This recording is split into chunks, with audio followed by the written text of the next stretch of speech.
1762년 조선의 여름, 경희궁 안 창경궁 뜰 한가운데 한 남자가 나무로 만든 괴짝 안에 갇혔습니다. 그 남자의 나이 27. 그는 조선의 왕세자였습니다. 아버지는 조선의 21번째 왕 영조. 그의 이름은 이선. 훗날 사도세자라 불리게 될 비운의 왕자입니다. 8일 뒤 세자는 그 뒤주 안에서 숨을 거뒀습니다. 물도 음식도 없이 한여름의 뙤약볕 아래에서 아버지가 아들을 죽였다. 왕이 왕세자를 죽였다. 조선 500년 역사에서 단 한 번도 없었던 일이었습니다. 도대체 그날 경희궁에서는 무슨 일이 있었던 걸까요? 사도세자는 왜 죽어야 했을까요? 그리고 영조는 왜 자신의 손으로 아들을 죽음으로 몰아야 했을까요? 그 배후에는 과연 무엇이 있었을까요? 안녕하세요. 여러분, 전국민 인생 수업입니다. 오늘은 조선 역사 중에서도 손에 꼽히는 충격적이고 비극적인 사건, 사도세자의 삶과 죽음을 완전히 파헤쳐 보겠습니다. 이 이야기는 단순한 왕실 가족의 비극이 아닙니다. 그 뒤에는 노론과 소론, 양대 붕당의 처절한 권력 다툼이 있었고, 한 아버지와 아들 사이에 회복 불가능한 상처가 있었고, 그리고 그 한복판에서 한 젊은 왕세자가 쓰러져 갔습니다. 오늘 영상에서는 사도세자의 탄생부터 죽음까지, 그리고 그 아들 정조가 아버지의 한을 어떻게 갚으려 했는지까지 완전하고 깊이 있게 다뤄보겠습니다. 자, 본격적으로 시작하기 전에 이런 역사 콘텐츠가 재미있으셨다면 지금 바로 좋아요 한 번만 눌러주세요. 여러분의 좋아요 하나가 저한테는 정말 큰 힘이 됩니다. 영상을 만드는데 정말 많은 시간과 노력이 들어가거든요. 좋아요 하나가 저를 다음 영상을 만들게 해주는 원동력이 됩니다. 그리고 아직 구독 안 하신 분들, 구독은 무료이고 취소도 언제든지 하실 수 있습니다. 구독하시면 이런 역사 이야기를 가장 빠르게 받아보실 수 있어요. 지금 바로 구독 버튼 눌러주세요. 그리고 오늘 영상 보시고 나서 댓글 꼭 남겨주세요. 사도세자 하면 어떤 생각이 드세요? 영조가 잘못한 걸까요? 아니면 세자에게 문제가 있었던 걸까요? 아니면 전혀 다른 생각이 드시나요? 여러분의 생각이 정말 궁금합니다. 댓글로 토론해봐요. 댓글이 많이 달릴수록 저도 더 열심히 영상 만들게 됩니다. 자, 그럼 지금부터 1762년 그 여름으로 함께 돌아가 보겠습니다. 시작합니다. 일부 사도세자의 탄생과 어린 시절. 이야기는 1735년으로 거슬러 올라갑니다. 영조 11년 음력 1월 21일. 창경궁 집복헌에서 한 아이가 태어났습니다. 영조 이금의 둘째 아들 이선. 영조에게 이 아이의 탄생은 그야말로 하늘이 준 선물과도 같았습니다. 영조는 이미 첫째 아들 효장세자를 일찍 잃은 아픔을 겪고 있었으니까요. 효장세자는 겨우 10살에 세상을 떠났습니다. 1728년의 일이었습니다. 그 이후 오랫동안 영조에게는 아들이 없었습니다. 왕에게 후계자가 없다는 것은 단순한 개인의 슬픔이 아니었습니다. 나라의 안위와 직결되는 문제였으니까요. 매일 밤 영조는 후계자 없는 왕좌에 대한 불안을 품고 잠들었을 것입니다. 어느 왕이든 그러하겠지만 영조의 불안은 특히 컸습니다. 이미 한 아들을 잃었던 경험이 있었으니까요. 그런데 이선이 태어난 겁니다. 영조의 나이 42. 늦게 얻은 귀한 아들이었습니다. 영조의 기쁨이 얼마나 컸을지 상상이 되시나요? 영조는 이 아이에 대한 기대가 엄청났습니다. 아이가 태어난 지 겨우 100일도 채 되지 않았을 때 영조는 이선을 왕세자로 책봉합니다. 1735년 이선의 나이 불과 2살. 조선 역사상 가장 어린 나이의 세자 책봉이었습니다. 이 결정에는 영조의 불안감도 담겨 있었습니다. 효장세자를 잃었던 경험 때문에 영조는 하루라도 빨리 후계자를 확정짓고 싶었던 것입니다. 그만큼 이 아이에 대한 기대와 애착이 컸습니다. 영조의 기대는 하늘을 찌를 듯 했습니다. 이 아이가 자신의 뒤를 이어 조선을 다스릴 훌륭한 왕이 되기를 바랐습니다. 그래서 세자 교육을 매우 엄격하고 체계적으로 시켰죠. 당대 최고의 학자들이 세자의 교육을 담당했습니다. 어린 이선은 처음에는 영특했습니다. 글도 빨리 배우고 여러 방면에서 재능을 보였습니다. 어릴 때는 영조도 세자를 자랑스러워하며 칭찬했습니다. 그런데 문제가 서서히 생기기 시작했습니다. 영조는 아들에 대한 기대가 너무 컸습니다. 그리고 그 기대를 표현하는 방식이 문제였습니다. 세자가 조금이라도 기대에 못 미치면 영조는 가혹하게 꾸짖었습니다. 칭찬은 인색하고 혼내는 일이 훨씬 많았습니다. 어린 이선 입장에서 한번 생각해 보겠습니다. 아버지 앞에 서면 늘 긴장하고 두렵고 위축될 수밖에 없었겠죠. 칭찬받은 기억보다 혼난 기억이 훨씬 많은 아이. 그 아이가 어떻게 자랄지 상상이 되시나요? 이선은 점점 아버지와의 만남을 두려워하게 됩니다. 아버지 앞에 서면 말이 제대로 나오지 않았습니다. 너무 무서웠던 거죠. 그런데 말을 못하면 영조는 더 화를 냈습니다. 세자가 어떻게 그 모양이냐고. 이 악순환이 반복되었습니다. 훗날 사도세자의 부인 해경궁 홍씨가 쓴 회고록 한중록에는 이런 내용이 나옵니다. 어린 세자가 아버지 영조를 얼마나 무서워했는지 영조가 오신다는 소리만 들어도 온몸을 떨었다고 합니다. 아버지를 사랑하지만 동시에 극도로 두려워하는 아이. 이 모순적인 감정이 세자의 마음속 깊이 자리 잡았습니다. 부자 사이의 갈등은 이미 어릴 때부터 씨앗이 뿌려지고 있었던 겁니다. 1745년 세자가 11세 되던 해, 영조는 세자에게 혼례를 치르게 합니다. 세자빈으로 간택된 사람이 바로 해경궁 홍씨입니다. 해경궁 홍씨도 당시 11세였습니다. 해경궁 홍씨는 풍산 홍씨 가문 출신으로 총명하고 차분한 성격이었다고 합니다. 그녀는 어린 나이에 복잡하고 위험한 궁궐 생활을 시작했습니다. 1749년 세자 나이 15세. 영조는 세자에게 대리청정을 명합니다. 자신을 대신하여 나라의 일을 처리하게 한 것이죠. 책임은 주어졌지만 권한은 없었습니다. 영조는 대리청정을 명해놓고도 수시로 개입했습니다. 세자는 더욱 혼란스럽고 무기력해졌습니다. 세자가 자라면서 영조와의 갈등은 점점 더 깊어졌습니다. 영조는 철저한 유교적 군주였습니다. 학문을 중시하고 예법을 중시하고 형식과 절차를 매우 소중히 여겼습니다. 왕세자라면 당연히 사서삼경을 통달하고 예의를 갖추고 왕으로서의 위엄을 길러야 한다고 믿었습니다. 그런데 이선은 달랐습니다. 이선은 글공부보다 무예를 좋아했습니다. 그림 그리기를 즐겼고 다양한 기예와 공예에 흥미를 보였습니다. 음악을 좋아하고 손으로 무언가를 만드는 것을 즐겼습니다. 조선의 유교적 기준으로 보면 왕세자가 해서는 안 될 것들에 관심이 많았던 거죠. 오늘날의 시각으로 보면 이선은 예술적 감수성이 풍부하고 창의적인 사람이었습니다. 다른 시대, 다른 나라에서 태어났다면 뛰어난 예술가나 장인이 되었을 수도 있습니다. 그러나 그는 조선시대 왕세자로 태어났고 그것이 그의 비극의 출발점이었습니다. 영조는 이런 아들의 모습이 못마땅했습니다. 세자를 볼 때마다 실망했고 실망할수록 더 가혹하게 꾸짖었습니다. 그리고 꾸짖을수록 세자는 더 위축되고 더 두려워했습니다. 이때부터 세자는 심각한 심리 증상을 보이기 시작합니다. 한중록에 따르면 세자는 의대증이라는 증세를 보였다고 합니다. 의대증이란 옷 입는 것을 극도로 두려워하는 증세입니다. 아버지 앞에 나가기 위해 옷을 갈아입어야 하는데 그 과정에서 공포와 불안이 발작적으로 일어난 것입니다. 한 번 옷을 입을 때 수십 벌을 갈아입기도 했고 옷을 입다가 찢어버리기도 했습니다. 심한 날에는 시녀와 내관들을 해치기도 했습니다. 현대 정신의학으로 보면 이는 PTSD, 강박증, 공황장애와 매우 유사한 증상입니다. 어릴 때부터 아버지에게 지속적으로 정서적 압박을 받은 결과였을 가능성이 큽니다.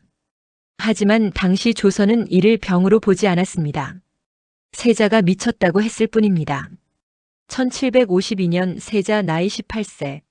해경궁 홍씨와의 사이에서 첫째 아들 의소세손이 태어납니다. 그러나 이듬해 1753년에 요절합니다. 그리고 같은 해 둘째 아들이 태어납니다.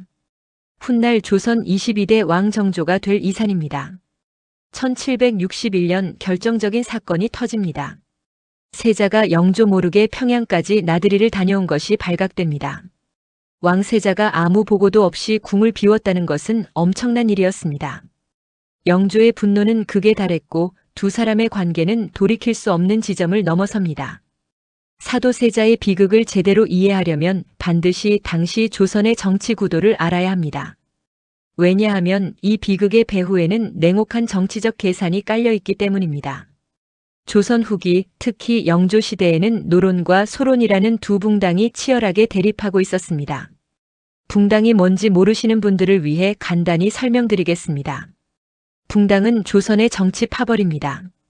오늘날로 치면 정당과 비슷하지만 훨씬 더 치열하고 생사를 건 싸움이 벌어졌습니다. 한 붕당이 권력을 잃으면 그 구성원들이 귀양을 가거나 처형당하는 일도 다반사였으니까요. 오늘날의 정치 다툼과는 차원이 다른 문자 그대로의 생존 싸움이었습니다. 노론은 당시 가장 강력한 붕당이었습니다. 조정을 거의 장악하고 있었고 왕실과도 깊게 연결되어 있었습니다. 인사권, 군사권, 재정권까지 노론의 손에 들어와 있었다고 해도 과언이 아니었습니다. 소론은 상대적으로 약한 세력이었지만 언제나 기회를 노리고 있었습니다. 이 두 붕당이 사도세자 사건과 어떤 관계가 있을까요? 영조는 즉위 초부터 탕평책을 내세웠습니다. 노론과 소론을 고루 등용해서 붕당 싸움을 없애겠다는 정책이었죠. 이론적으로는 훌륭한 정책이었습니다. 하지만 현실은 달랐습니다. 노론의 힘이 워낙 강해서 완전한 탕평은 이루어지지 않았습니다. 노론은 여전히 조정의 핵심을 장악하고 있었습니다. 세자가 자라면서 노론 세력은 점점 불안해지기 시작합니다. 왜냐하면 세자 주변에는 소론 계열 인사들이 많았기 때문입니다. 세자가 어릴 때부터 소론과 가까운 신하들이 세자를 보필했습니다. 세자가 왕이 되면 소론이 득세할 수 있다. 이것은 노론으로서는 절대 용납할 수 없는 상황이었습니다. 노론이 수십 년간 쌓아온 권력 기반이 한순간에 무너질 수 있었으니까요. 그래서 노론 세력은 세자를 깎아내리는데 적극적으로 나섰습니다.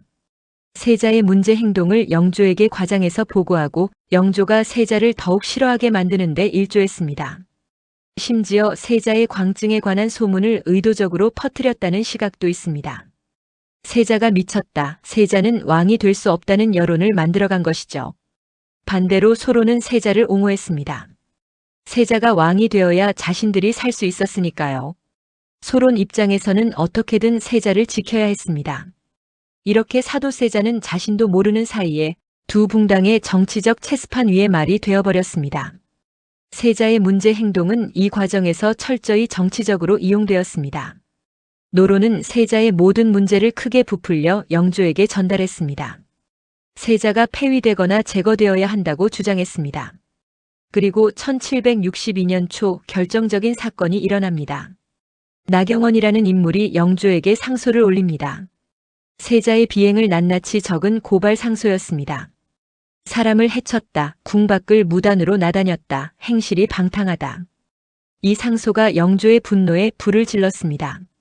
나경원이 노론 세력과 연결되어 있다는 시각이 있습니다.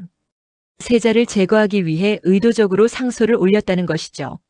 물론 이것이 100% 사실인지는 지금도 확인할 수 없습니다. 하지만 이 상소가 이모화변의 직접적인 도화선이 되었다는 것은 분명합니다. 영조는 이 상황에서 흔들렸습니다. 아버지로서의 마음과 왕으로서의 판단 사이에서, 그리고 점점 왕으로서의 판단이 아버지의 마음을 이기기 시작했습니다. 세자를 이대로 두면 나라가 위태롭다는 판단, 세자를 제거해야 조선이 산다는 논리, 이것이 영조의 마음을 지배하기 시작했습니다. 1762년 영조 38년 조선 궁궐 안의 분위기는 예사롭지 않았습니다. 이미 노론의 핵심 인사들은 영조에게 세자를 어찌해야 한다는 주장을 지속적으로 해오고 있었습니다. 세자의 어머니, 즉 영조의 후궁 영빈 이 씨도 아들의 광증이 심각하다며 영조에게 직접 고했다고 합니다. 어머니가 직접 아들을 고했다. 이것이 사실이라면 얼마나 심각한 상황이었는지 상상이 되시나요? 물론 이에 대해서는 여러 해석이 있습니다. 정말 세자의 상태가 너무 심각해서였는지 아니면 다른 정치적 이유가 있었는지는 분명하지 않습니다. 어쩌면 영빈 이 씨도 노론의 압박에 시달렸을 수 있습니다. 어쩌면 진심으로 아들보다 나라가 중요하다고 생각했을 수도 있습니다. 그 진심은 이제 알 수 없습니다. 어쨌든 1762년 봄부터 여름까지 궁 안에는 세자의 운명을 둘러싼 긴장감이 감돌고 있었습니다. 음력 윤호월 초순. 영조는 큰 결심을 한 것으로 보입니다. 윤호월 13일. 영조는 창경궁 휘녕전으로 세자를 불렀습니다. 세자가 들어섰을 때 분위기는 심상치 않았습니다. 영조의 표정이 굳어 있었고 주변에 모인 신하들의 얼굴도 창백했습니다. 무언가 돌이킬 수 없는 일이 일어날 것 같은 분위기였습니다. 영조는 세자에게 자결을 명합니다. 자결. 스스로 목숨을 끊으라는 명령이었습니다. 세자는 땅에 엎드렸습니다. 머리를 바닥에 찌으며 빌고 또 빌었습니다. 살려달라고, 다시 한번 기회를 달라고. 아버지 제발이라고. 그러나 영조의 마음은 바뀌지 않았습니다. 세자 주변의 신하들도 엎드렸습니다. 세자빈 해경궁 홍씨도 달려와 영조에게 빌었습니다. 세자의 아들 어린 세손도 달려왔습니다. 겨우 10살의 아이가 할아버지 앞에 엎드려 아버지를 살려달라고 울부짖었습니다. 영조는 어린 세손을 보며 잠시 흔들리는 기색을 보였습니다. 이 어린 손자만은 차마 외면하기 어려웠을 것입니다. 하지만 결국 마음을 바꾸지 않았습니다. 세손을 다른 곳으로 데려가게 했습니다. 그때 영조가 한마디를 합니다. 뒤주를 가져오라. 뒤주. 원래는 쌀이나 곡식을 보관하는 나무 괴짝입니다. 어른 한 명이 겨우 들어갈 수 있는 크기였습니다. 사람이 갇혀 있도록 만들어진 것이 아니었습니다. 세자는 그 뒤주 안으로 들어갔습니다. 스스로 들어갔는지 강제로 들어가게 되었는지는 분명하지 않습니다. 뚜껑이 덮였습니다. 못이 박혔습니다. 1762년 음력 윤호월 13일. 조선 왕세자 이선이 뒤주에 갇혔습니다.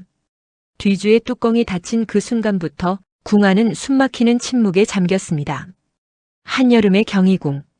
기온은 30도를 훌쩍 넘는 뙤약볕이었습니다. 그 뙤약볕 아래 나무 괴짝 안에 한 사람이 갇혀 있었습니다. 뒤주 안의 세자는 어떤 상태였을까요? 처음에는 아버지를 불렀을 것입니다. 살려달라고, 제발 꺼내달라고. 그 울부짖음이 뒤주 밖으로 새어나왔겠죠. 하루가 지났습니다. 이틀이 지났습니다. 영조는 뒤주에 물도 음식도 넣어주지 않았습니다. 3일이 지나고 4일이 지나면서 세자의 목소리는 점점 작아졌을 것입니다. 탈수와 굶주림, 여름의 열기가 세자를 천천히 죽여가고 있었습니다. 어린 세손 훗날의 정조는 뒤주 주변을 맴돌며 울었다고 합니다. 아버지에게 물이라도 드리고 싶었지만 아무것도 할 수 없었습니다. 그 무력감이 어린아이의 마음에 얼마나 깊은 상처를 남겼을까요? 그 10살 소년이 평생 그 기억을 품고 살았을 것입니다. 신하들도 영조에게 세자를 꺼내달라고 탄원했습니다. 하지만 영조의 결정은 바뀌지 않았습니다. 오히려 세자를 꺼내달라고 청하는 신하들을 멀리했습니다. 5일째, 6일째. 세자의 소리는 거의 들리지 않게 됩니다. 7일째, 8일째. 그리고 음력 윤호월 21일. 사도세자는 뒤주 안에서 숨을 거뒀습니다. 나이 27. 조선의 왕세자가 아버지의 명으로 뒤주 안에서 생을 마감했습니다. 영조는 아들이 죽었다는 소식을 들은 뒤 깊은 슬픔에 잠겼다고 합니다. 신하들에게 아들의 죽음을 슬퍼하며 눈물을 흘렸다는 기록도 있습니다. 그리고 영조는 세자에게 사도라는 시호를 내렸습니다. 사도는 생각하면 슬프다는 뜻입니다. 이것이 사도세자라는 이름의 유래입니다.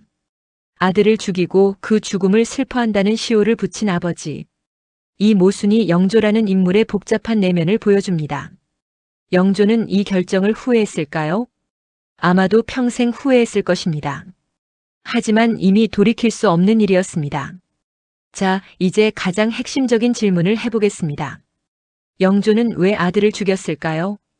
이 질문에 대한 답은 역사학자들 사이에서도 아직 완전히 합의되지 않았습니다. 수백 년이 지난 지금도 이 질문은 여전히 논쟁 중입니다. 역사학계에서는 크게 세 가지 관점에서 이 사건을 해석합니다. 첫 번째, 해석 세자의 광증이 주된 원인.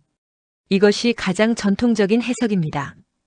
해경궁 홍씨의 한중록에 따르면 세자는 점점 심각한 정신질환 증세를 보였습니다. 앞서 말씀드린 의대증뿐만 아니라 발작적인 분노, 사람을 해치는 행동 등이 있었습니다. 한중록에는 세자가 내관과 궁녀들을 직접 해쳤다는 기록이 있습니다. 심지어 자신의 후궁을 죽인 일도 있었다고 합니다. 이런 상황이 계속되었다면 영조로서는 세자를 더 이상 방치할 수 없었을 것입니다. 왕세자가 이런 상태로 왕이 되었을 때 나라는 어찌 되겠냐는 판단이었다는 겁니다. 이 해석에 따르면 영조의 결정은 비록 잔인하지만 어쩔 수 없는 선택이었다는 것입니다. 나라를 지키기 위한 왕의 결단이었다고 보는 것이죠. 그러나 이 해석에도 문제가 있습니다. 세자의 광증이 사실이라면 그것은 누가 만들어낸 것이냐는 질문입니다. 영조의 지나친 기대와 가혹한 양육이 세자를 그렇게 만들었다면 그 결과에 대한 책임도 영조에게 있는 것 아닐까요? 병든 아들을 치료하는 것이 아니라 죽이는 방식을 선택한 것이 과연 올바른 결단이었냐는 비판이 있습니다. 두 번째, 해석 정치적 음모가 결정적 역할. 일부 학자들은 이 사건이 노론 세력의 정치적 음모에 의해 촉발되었다고 봅니다. 세자가 소론과 가까웠기 때문에 노론이 세자를 제거하기 위해 영조를 조종했다는 것입니다. 세자의 행동을 과장하고 왜곡하여 영조에게 전달하고 결국 영조가 세자를 제거할 수밖에 없는 상황을 만들었다는 해석입니다. 실제로 이모화변 이후 노론은 더욱 강력한 권력을 쥐게 됩니다. 가장 큰 이익을 얻은 쪽이 노론이었다는 점은 이 해석을 뒷받침합니다. 정치에서는 누가 이익을 얻었냐를 보면 진실에 가까워진다는 말이 있습니다. 그리고 나경원의 상소를 노론이 배후에서 조종했다는 주장도 있습니다. 상소의 내용이 너무 구체적이고 전략적이었다는 것이 그 근거입니다. 그러나 이 해석도 완벽하지 않습니다. 노론의 음모라면 세자의 광증과 문제 행동은 모두 거짓이었냐는 질문이 생깁니다. 한중록은 노론과 관계없는 해경궁 홍씨가 쓴 것인데 그 안에도 세자의 문제 행동이 상세히 기록되어 있으니까요. 세 번째, 해석 부자 갈등의 필연적 비극. 세 번째 해석은 가장 인간적인 관점에서 이 사건을 바라봅니다. 영조와 세자의 갈등은 단순한 정치적 문제가 아니라 너무 다른 성격과 가치관을 가진 아버지와 아들 사이의 필연적 비극이었다는 것입니다. 영조는 완벽주의적이고 엄격한 유교 군주였습니다. 세자는 자유롭고 창의적이며 학문보다 예술과 무예를 좋아하는 기질이었습니다. 이 두 사람은 처음부터 맞지 않았습니다. 그리고 그 불화가 점점 심해지면서 세자는 심리적으로 무너졌습니다. 그 심리적 붕괴가 여러 문제 행동으로 나타났고 결국 돌이킬 수 없는 비극으로 이어진 것입니다. 이 해석은 단순히 누가 잘못했냐가 아니라 구조적 비극에 초점을 맞춥니다. 조선시대의 왕실제도, 유교적 가치관, 붕당 정치라는 구조 안에서 이 비극은 어느 정도 예정되어 있었는지도 모른다는 것입니다. 만약 세자가 다른 시대에 다른 아버지 아래서 태어났다면 어쩌면 전혀 다른 삶을 살았을 수도 있습니다. 결론, 세 가지가 함께 작용했다. 역사학자들은 대체로 이 세 가지 요인이 모두 복합적으로 작용했을 것이라고 봅니다.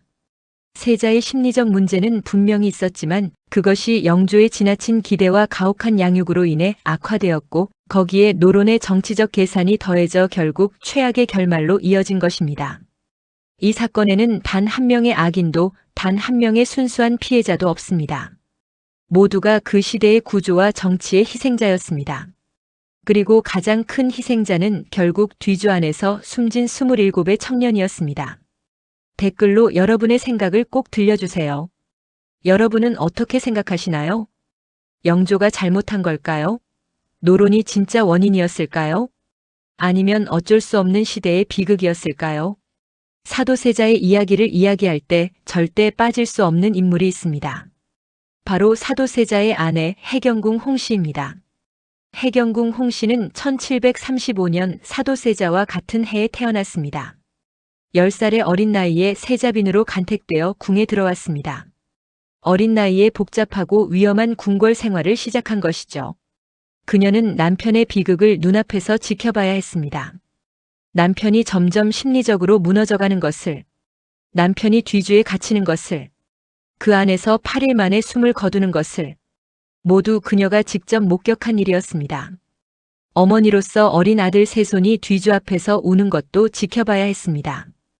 그것이 얼마나 참기 어려운 광경이었을지, 그 어떤 말로도 그 고통을 표현하기 어려울 것입니다. 해경궁 홍씨는 그 뒤로 수십 년을 궁 안에서 살았습니다. 남편이 없는 궁 안에서 홀로 아들을 키우며 아들 정조가 왕이 된 뒤에도 그녀는 궁에 머물렀습니다.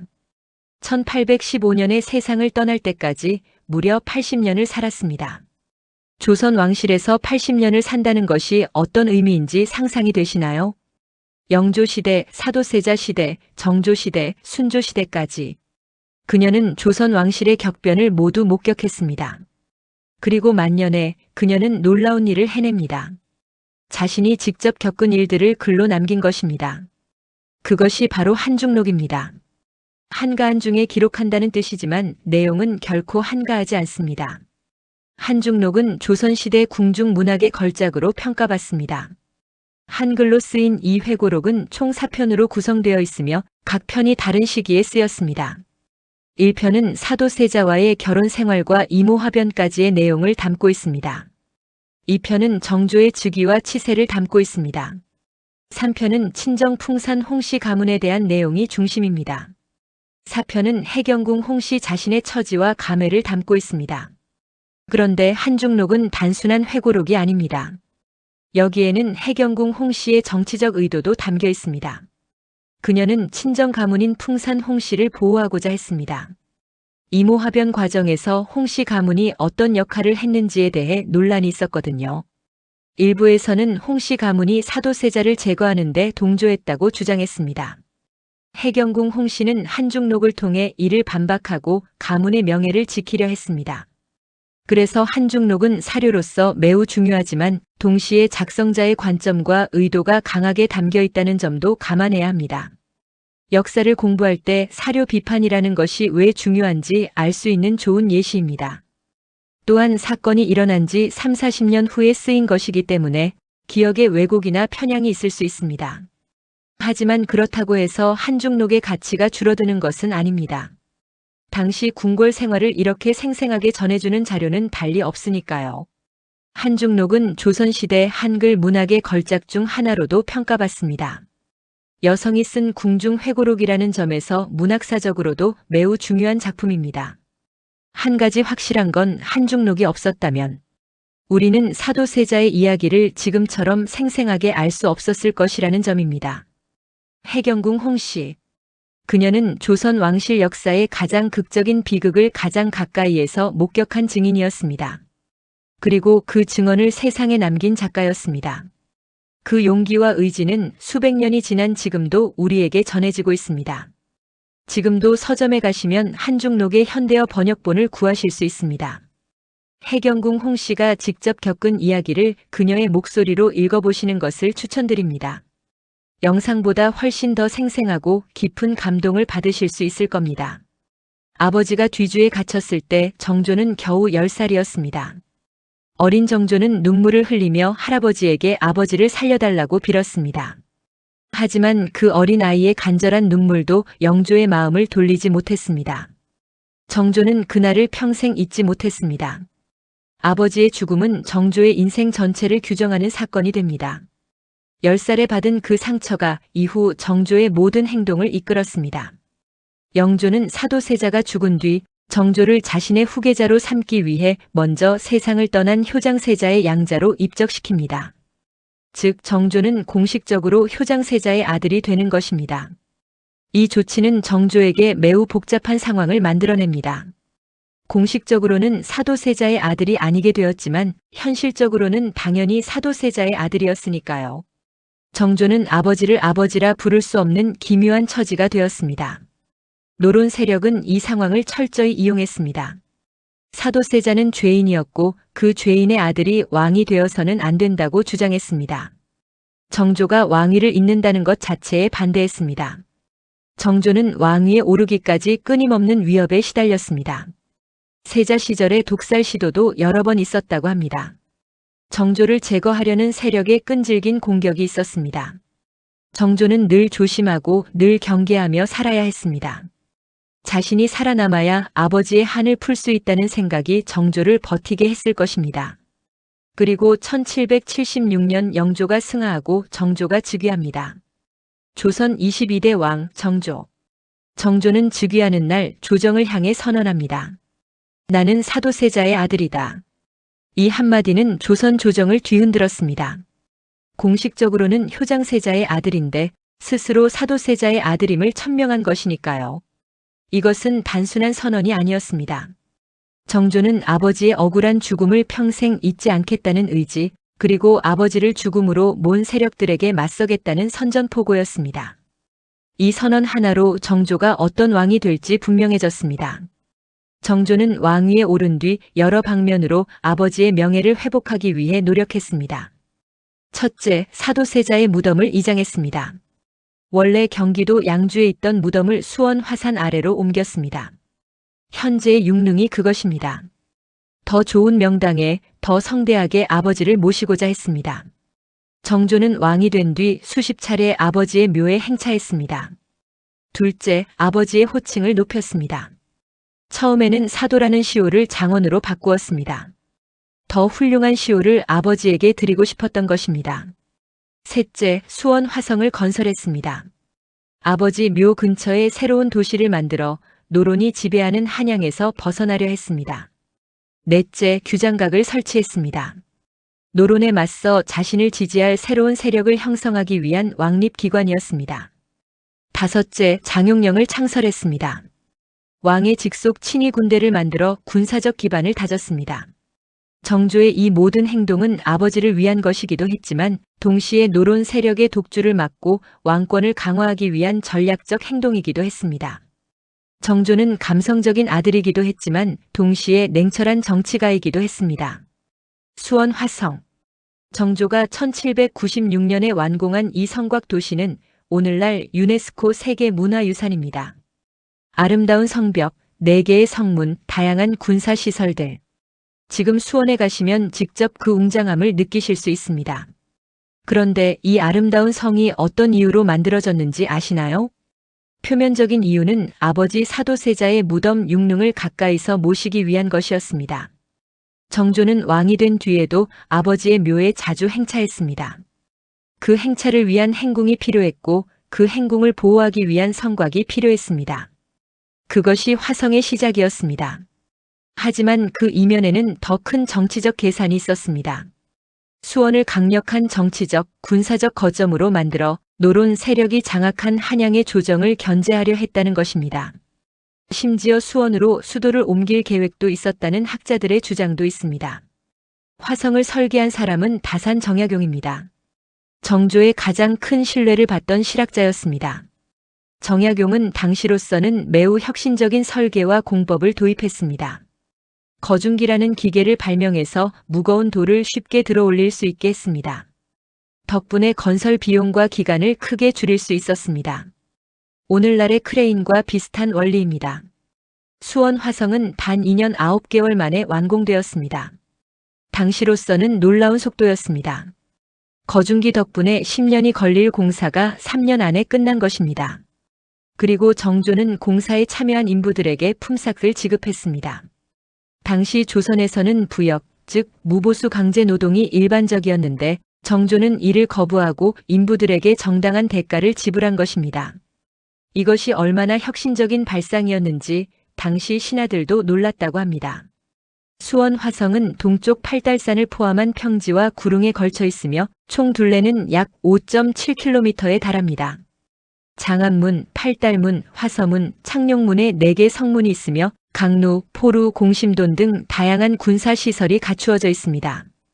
이 시설들은 당시 최신 군사기술을 반영한 것이었습니다. 동양의 전통 건축과 서양의 군사기술이 절묘하게 결합된 걸작입니다. 1795년 화성이 완공되기 1년 전, 정조는 어머니 해경궁 홍씨의 환갑을 맞아 대규모 행차를 거행합니다. 이것이 을묘원행입니다. 8일에 걸친 이 행차는 수천 명이 참여한 대규모 행사였습니다. 정조는 이 행차를 통해 아버지의 묘에 참배하고 어머니의 환갑을 축하했습니다. 또한 수원의 백성들에게 음식과 선물을 나누어 주며 민심을 얻으려 했습니다. 이 행차의 모든 것을 상세히 기록한 것이 원행을묘 정리의궤입니다. 이 의궤는 행차의 행렬도, 음식, 공연, 의식 등을 그림과 글로 기록한 소중한 문화재입니다. 지금 국립박물관에 가시면 이 의궤를 보실 수 있습니다. 수원 화성은 오늘날에도 수원 시민들의 자랑이며 매년 수많은 국내외 관광객이 찾는 명소입니다. 성 안을 걸으면서 정조의 마음을 느껴보시기 바랍니다. 이 아름다운 성곽 하나하나에 아버지를 그리워하는 아들의 마음이 담겨 있으니까요. 정조는 단순히 아버지를 그리워하며 산 왕이 아니었습니다. 그는 조선 역사상 가장 뛰어난 개혁 군주 중 한 명이었습니다. 정조의 치세는 흔히 조선의 르네상스라고 불립니다. 정조는 즉위하자마자 규장각을 설치했습니다. 규장각은 단순한 도서관이 아니었습니다. 정조가 신뢰하는 젊은 학자들을 키워내는 일종의 왕립 싱크탱크였습니다. 노론 세력에 맞서 자신을 지지할 새로운 세력을 형성하기 위한 전략적 기관이기도 했습니다. 규장각에서 정약용, 박제가, 이덕무 등 뛰어난 실학자들이 배출되었습니다. 이들은 조선의 낡은 체제를 개혁하고 새로운 문물을 받아들이자는 주장을 했습니다. 실용적 학문, 즉 실학을 통해 조선을 바꾸려 했습니다. 정조는 또한 장용령이라는 친위 군대를 만들었습니다. 왕의 직속 군대를 창설함으로써 노론 세력의 군사적 위협에서 벗어나려 했습니다. 경제적으로는 신의 통공을 실시했습니다. 기존의 한양의 유기전이라는 특정 상인 집단이 독점하고 있던 상업 특권을 폐지하고 일반 상인들도 자유롭게 장사할 수 있도록 한 조치였습니다. 이것은 조선의 상업 경제를 크게 활성화시켰습니다. 문화적으로도 정조의 시대는 화려했습니다. 단원 김홍도, 해원 신윤복 등 뛰어난 화가들이 활동했습니다. 김홍도의 풍속화는 조선 서민들의 생생한 삶을 담아냈습니다. 해원 신윤복의 그림은 당시 조선 사회의 다양한 면을 보여줍니다. 조선 후기 문화의 꽃이 핀 시기였습니다. 또한 정조는 문체 반정을 시도했습니다. 당시 유행하던 새로운 문체를 배격하고 전통적인 문체로 돌아가자는 운동이었습니다. 이에 대해서는 진보적 개혁과 보수적 문화 정책의 모순이라는 비판도 있습니다. 정조의 치세는 조선 후기의 황금기로 평가받습니다. 물론 모든 것이 완벽하지는 않았습니다. 노론 세력의 저항은 끊이지 않았고 많은 개혁이 완전히 이루어지지 못했습니다. 그리고 정조는 1800년 갑자기 세상을 떠납니다. 나이 49. 너무도 이른 죽음이었습니다. 그의 갑작스러운 죽음을 두고 독살설 등 여러 의혹이 있습니다. 노론 세력이 정조를 제거했다는 주장도 있고 단순히 과로와 질병으로 세상을 떠났다는 주장도 있습니다. 아직까지 명확하게 밝혀지지 않았습니다. 정조가 꿈꾸던 개혁은 미완으로 끝났습니다. 정조가 죽은 뒤 조선은 다시 노론을 중심으로 한 세도 정치로 빠져들었습니다. 그리고 그 세도 정치 속에서 조선은 점점 쇠락해 갔습니다. 사도세자의 아들이 꿈꾸었던 새로운 조선. 그 꿈은 결국 완전히 이루어지지 못했습니다. 하지만 정조가 만든 수원 화성, 규장각, 그리고 많은 문화유산은 오늘날에도 우리에게 전해지고 있습니다. 사도세자가 죽지 않았다면 정조는 왕이 되지 않았을 것입니다. 정조가 왕이 되지 않았다면 수원 화성은 없었을 것입니다. 역사의 아이러니입니다. 비극이 또 다른 위대함을 낳는 것. 사도세자의 이야기는 현대에도 많은 예술 작품의 소재가 되었습니다. 이 비극적인 이야기가 가진 드라마틱한 요소들이 창작자들을 끌어당기는 것 같습니다. 영화로는 2015년에 개봉한 이준익 감독의 작품 사도가 있습니다. 송강호가 영조를, 유아인이 사도세자를 연기한 이 영화는 뒤주에 갇힌 파리를 중심으로 이야기를 전개합니다. 과거와 현재를 오가는 구성으로 영조와 사도세자의 관계를 깊이 있게 탐구했습니다. 두 배우의 강렬한 연기가 관객들의 큰 호응을 받았습니다. 영화에서 특히 인상적인 것은 영조의 시각에서 이 사건을 바라본다는 점입니다. 단순히 악한 아버지가 아니라 나라를 지켜야 하는 왕과 아들을 사랑하는 아버지 사이에서 갈등하는 인간 영조를 그려냈습니다. 송강호의 연기는 그 복잡한 감정을 탁월하게 표현했다는 평가를 받았습니다. 드라마로는 여러 작품이 사도세자나 정조의 이야기를 다루었습니다. MBC 드라마 이사는 정조의 이야기를 중심으로 아버지 사도세자의 죽음이 정조에게 미친 영향을 그렸습니다. 이준기 주연의 비밀의 문은 사도세자와 영조의 갈등을 다른 시각에서 조명했습니다. 소설로는 해경궁 홍씨의 한중록 자체가 현대어로 번역되어 많이 읽히고 있습니다. 또한 이 시대를 배경으로 한 수많은 역사 소설들이 출판되었습니다. 이처럼 사도세자의 이야기는 수백 년이 지난 지금도 우리에게 울림을 줍니다. 왜일까요? 아마도 이 이야기 안에 담긴 보편적인 인간의 감정 때문일 것입니다. 아버지와 아들의 갈등, 기대와 실망, 사랑과 공포의 공존, 권력과 인간성 사이의 충돌, 억울한 죽음과 아들의 복수. 이것은 단순히 조선시대 왕실의 이야기가 아닙니다. 어느 시대, 어느 나라에서도 일어날 수 있는 인간의 이야기입니다. 부모의 기대에 짓눌린 자식의 이야기. 자식을 사랑하지만 그 사랑을 표현하는 방법을 몰랐던 부모의 이야기. 이것은 오늘날을 사는 우리에게도 너무나 익숙한 이야기입니다. 그렇기 때문에 사도세자의 이야기는 여전히 우리의 마음을 움직이는 것입니다. 수백 년 전의 이야기이지만 그 안에 담긴 인간의 감정과 고통은 지금도 살아있습니다. 자, 이제 마지막 부분입니다. 사도세자의 이야기에서 우리는 어떤 교훈을 얻을 수 있을까요? 역사는 단순히 과거를 아는 것이 아니라 그 안에서 현재를 살아가는 지혜를 얻는 것이라고 합니다. 첫 번째 교훈, 정치가 개인을 삼킬 때의 비극. 사도세자의 비극은 단순히 한 가족의 불행이 아니었습니다. 그 배후에는 노론과 소론의 치열한 정치 싸움이 있었고 그 싸움에서 세자는 희생양이 되었습니다. 정치가 개인을 도구로 삼을 때 그 결과는 언제나 비극입니다. 이것은 조선시대에만 해당하는 이야기가 아닙니다. 지금 이 시대에도 정치의 이름으로 개인이 희생되는 일은 여전히 일어나고 있습니다. 역사를 공부하는 이유 중 하나는 이런 패턴을 인식하고 반복되지 않도록 하는 것입니다. 두 번째 교훈, 소통의 부재가 낳는 비극. 영조와 사도세자는 결코 진정한 대화를 하지 못했습니다. 영조는 아들에게 자신의 기대를 강요했고 세자는 아버지에게 자신의 고통을 말하지 못했습니다. 만약 이 두 사람이 단 한 번이라도 진심으로 대화를 나눌 수 있었다면, 서로의 마음을 솔직하게 털어놓을 수 있었다면 어쩌면 이 비극은 일어나지 않았을 수도 있습니다. 소통의 부재는 오해를 낳고 오해는 갈등을 낳고 갈등은 비극을 낳습니다. 이것은 가족 사이에서도 직장에서도 사회에서도 나라 사이에서도 마찬가지입니다. 서로 다르다고 느낄 때일수록 더 많이 대화해야 한다는 교훈입니다. 세 번째 교훈, 지나친 기대는 사랑이 아닐 수 있다. 영조는 아들을 사랑했습니다. 분명히. 하지만 그 사랑의 표현 방식이 잘못되었습니다. 지나친 기대, 가혹한 비판, 인색한 칭찬. 이것은 아이를 성장시키는 것이 아니라 무너뜨리는 것입니다. 현대 심리학에서도 이야기합니다. 자녀에게 지나치게 높은 기대를 갖고 그것을 충족하지 못했을 때 가혹하게 비판하는 것은 자녀의 심리적 건강에 매우 해롭다고요. 부모의 기대는 자녀를 사랑하는 마음에서 비롯되지만 그 기대가 자녀를 짓누를 때 그것은 더 이상 사랑이 아닐 수 있습니다. 사도세자의 비극은 이것을 극단적으로 보여주는 역사적 사례입니다. 네 번째 교훈, 구조가 개인을 만든다.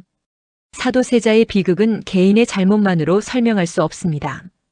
조선시대의 왕실제도, 유교적 가치관, 붕당 정치라는 구조 안에서 이 비극은 어느 정도 예정되어 있었는지도 모릅니다. 개인이 어떤 환경과 구조 안에 놓여 있느냐가 그 사람의 삶을 크게 결정합니다. 그렇기 때문에 우리는 개인을 탓하기 전에 그 개인을 만들어낸 구조와 환경을 먼저 살펴봐야 합니다. 사도세자는 어쩌면 다른 시대, 다른 환경에서 태어났다면 훌륭한 예술가나 무인으로 활약했을 수도 있습니다. 하지만 그는 잘못된 시대에 잘못된 위치에서 태어났습니다. 그것이 그의 비극이었습니다. 오늘은 사도세자의 탄생부터 죽음까지, 그리고 아들 정조의 이야기까지 꽤 긴 시간 함께 해주셨습니다. 끝까지 봐주셔서 정말 감사합니다. 1735년에 태어나 1762년에 뒤주 안에서 숨을 거둔 27의 청년. 사도세자. 그는 왕의 아들로 태어나 왕이 되지 못하고 죽었습니다. 왕으로서의 자질이 없었기 때문이 아니라 시대의 정치와 아버지와의 불화, 그리고 자신의 심리적 고통이 겹쳐진 결과였습니다. 그의 아들 정조는 평생 아버지의 억울함을 풀기 위해 노력했습니다.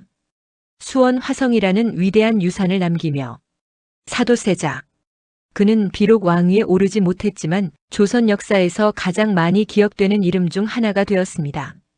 어쩌면 왕으로 살았다면 이렇게 오랫동안 기억되지 않았을 수도 있습니다. 비극적인 죽음이 역설적으로 그를 역사의 중심에 세운 것입니다. 뒤주 안에서 파리를 버텼던 그 청년이 수백 년이 지난 지금도 우리에게 이야기를 건네고 있습니다. 그 이야기를 잘 들어주셔서 감사합니다. 오늘 영상 도움이 되셨다면 좋아요 꼭 눌러주세요. 여러분의 좋아요 하나가 저한테는 정말 큰 힘이 됩니다. 이 영상 만드는데 정말 많은 시간을 쏟았거든요. 좋아요 하나로 저를 응원해주세요. 아직 구독 안 하신 분들은 지금 바로 구독 버튼을 눌러주세요. 구독하시면 알림을 받으실 수 있고 이런 역사 콘텐츠를 놓치지 않고 보실 수 있어요. 구독은 무료이고 언제든지 해지하실 수 있습니다. 그리고 오늘 영상 보신 소감 댓글로 꼭 남겨주세요. 여러분은 사도세자 사건에서 누가 가장 잘못했다고 생각하시나요? 영조, 사도세자 본인, 노론 세력, 아니면 그 시대 자체? 솔직한 의견 댓글로 남겨주세요. 제가 모든 댓글을 꼭 읽고 좋은 의견에는 좋아요와 답글도 달겠습니다. 혹시 다음에 다루어줬으면 하는 역사인물이나 사건이 있으신가요? 정조, 흥선대원군, 이순신, 세종대왕. 다음 영상 주제 추천도 댓글로 해주세요. 여러분의 의견이 다음 영상을 만드는데 큰 도움이 됩니다. 오늘도 끝까지 봐주셔서 진심으로 감사드립니다. 다음 영상에서 또 만나요. 안녕히 계세요.